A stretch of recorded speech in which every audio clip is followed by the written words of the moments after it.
Olá! Nesta aula vamos falar sobre a análise custo-volume-lucro, começando pelo ponto de equilíbrio econômico.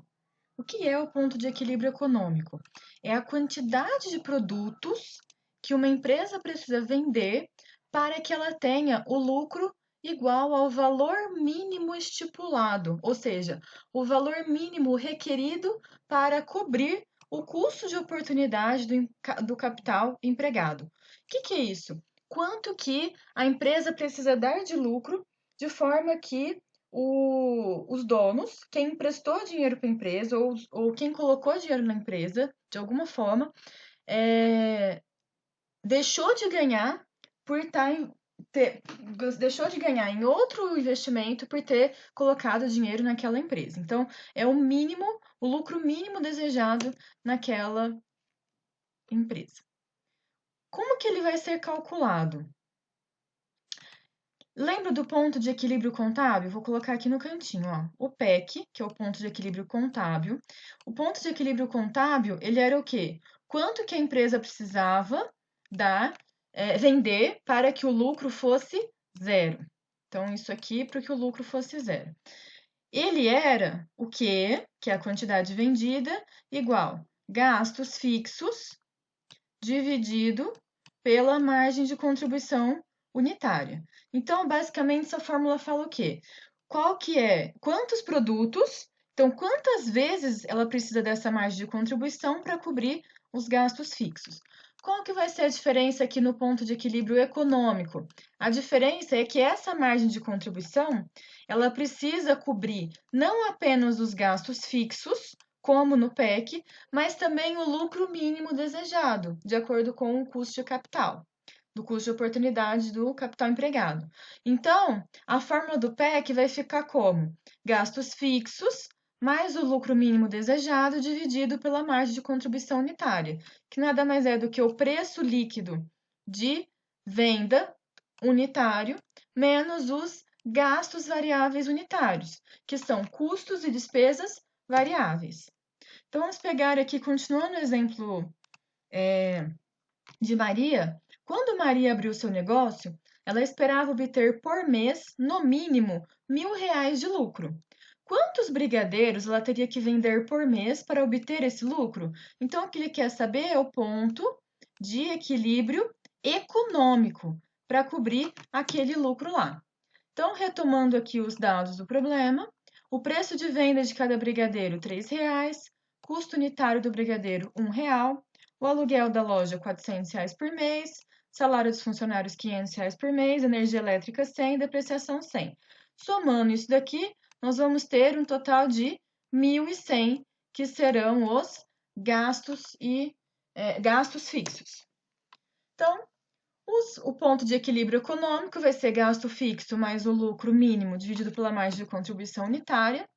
Nós já vimos que o gasto fixo deu 1.100, o lucro mínimo era R$ 1.000, e aqui a margem de contribuição R$ 2, R$ 3 menos R$ 1 aqui.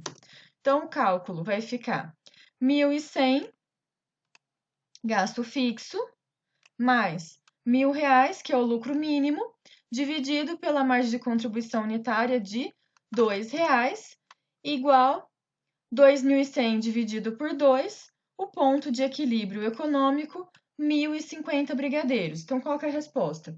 Maria teria que vender 1.050 brigadeiros por mês para obter o lucro mínimo desejado. Se eu for calcular aqui, ó, quanto que vai dar o lucro caso ela venda os 1.100. Isso daqui não precisa fazer no exercício comum, eu só estou mostrando para vocês para ver que o lucro realmente vai dar o que ela esperava de R$ 1.000. Então, como que eu calculo o lucro? Receitas totais, que é o preço de venda vezes a quantidade, menos os gastos totais, gastos fixos mais gastos variáveis unitários vezes a quantidade vendida. Então, eu tenho aqui a quantidade vendida 1.050, o preço R$ 3, os gastos fixos 1.100 e gastos variáveis unitários R$ 1. Então, o lucro vai ser igual 3 vezes 1.100, que é R$ 3 por brigadeiro, vezes 1.050 brigadeiros, menos 1.100, que é o gasto fixo, mais R$ 1, que é o gasto variável, vezes o 1.050, que é a quantidade de brigadeiros vendida. Lucro vai ser 3.150 menos 2.150, R$ 1.000, que era o lucro mínimo desejado dela. Vamos aqui desenhar o gráfico. A receita total começa no zero, os gastos totais começam em 1.100, que é o gasto fixo, sempre vai começar aqui no gasto fixo.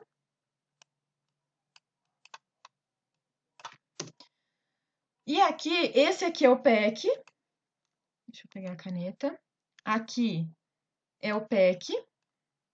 Por que aqui é o PEC? Porque é no cruzamento das linhas. É onde a receita total é igual ao custo total. Então, daqui para cá, eu tenho prejuízo.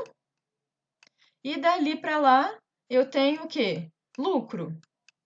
Toda essa região é região de lucro. Então, no caso aqui, ela vendeu 1.050 brigadeiros. Então, está na região de lucro e nós já calculamos que é o ponto de equilíbrio econômico. O que vai acontecer aqui?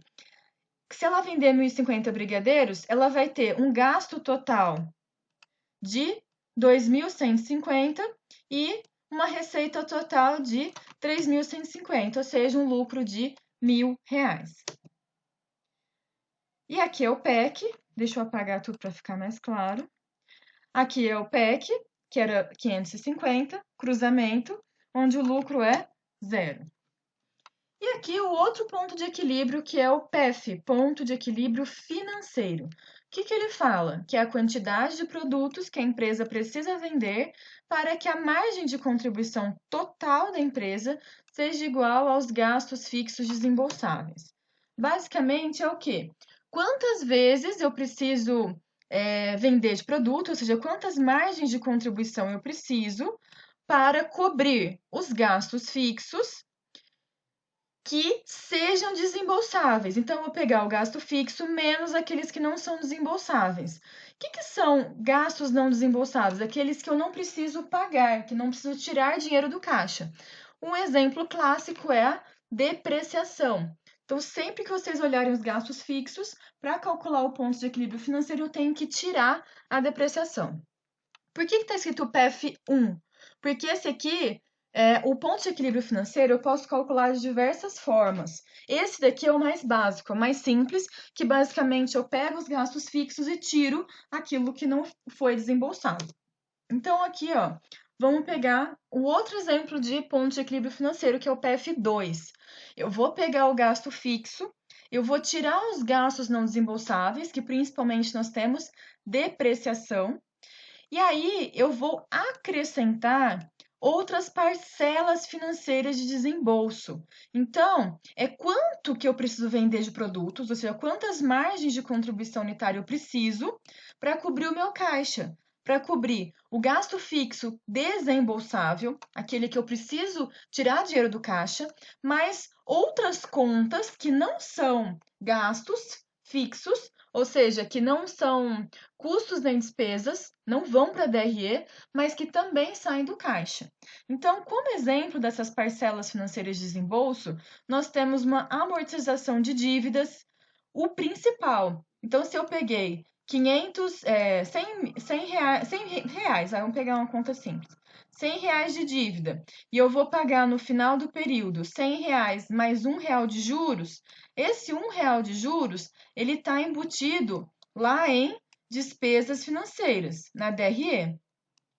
Então, eu não preciso acrescentar aqui, mas esse 100 vai sair do caixa, então eu acrescento em parcela financeira de desembolso. Então, vamos voltar aqui para o exemplo do brigadeiro e ver, calcular o ponto de equilíbrio financeiro. Então, aqui está escrito no enunciado. Quando Maria abriu o seu negócio, ela pediu empréstimo no montante de R$ 5.000, do qual ela paga uma parcela de R$ 300 de principal por mês, mais os juros. Principal é o valor que você pegou inicialmente, que você está devolvendo. Então, você vai devolver o principal mais os juros. Quantos brigadeiros ela teria que vender por mês para cobrir os gastos fixos desembolsáveis, que seria o PEF1, e para cobrir os seus desembolsos de caixa totais no mês, seria o PEF2. Então, dados aqui, preço de venda, custo unitário, aluguel, salário e parcelas financeiras de desembolso. Só um pequeno detalhe. Isso daqui é não desembolsável, que é a depreciação. E aqui são parcelas desembolsáveis, mas que não estão incluídas lá no gasto fixo. Então vamos calcular o primeiro. Qual que é a pergunta aqui? Quantos brigadeiros ela teria que vender por mês para cobrir os gastos fixos desembolsáveis? Os gastos fixos desembolsáveis, eu vou pegar o quê? Gasto fixo e tirar a parcela não desembolsável, que basicamente é a depreciação. Então, como que fica aqui o PF1? Eu vou ter o gasto fixo de 1.100, que nós já somamos lá para dar 1.100, menos a depreciação, porque ela não é desembolsável, dividido pela margem de contribuição unitária, que é R$ 2, R$ 3 do preço de venda do brigadeiro, menos R$ 1 do custo e despesa variável. Então, eu vou ficar com R$ 1.000 dividido por R$ 2, eu tenho uma quantidade de 500 brigadeiros. Então, o PF1, 500 brigadeiros. Resposta: Maria teria que vender 500 brigadeiros por mês para cobrir os gastos fixos desembolsáveis. Agora, a segunda pergunta: quantos brigadeiros ela teria que vender para cobrir os seus desembolsos de caixa totais no mês? Então, é o PF2, que ele é mais amplo, mais abrangente. O que eu vou calcular? O gasto fixo, que a gente já viu que era 1.100, menos os gastos não desembolsáveis, que era 100, de depreciação, mais as parcelas financeiras de desembolso, que era de R$ 300. Então, vamos lá. Então, aqui, ó, a depreciação é 100, o gasto fixo é 1.100, deixa eu escrever. Gasto fixo, 1.100, depreciação é 100, então vou fazer 1.100 menos 100, mais a parcela financeira de desembolso, mais 300, dividido pela margem de contribuição unitária, que é R$ 2. R$ 3 menos R$ 1. Então, vai ficar como aqui? 1.100 menos 100 mais 300, 1.300, dividido por 2, 650. Então, o PF2, 650 unidades ou brigadeiros. Resposta final: Maria teria que vender 650 brigadeiros por mês para cobrir os seus desembolsos de caixa totais no mês. Essa é a nossa aula de hoje. Um abraço e até mais.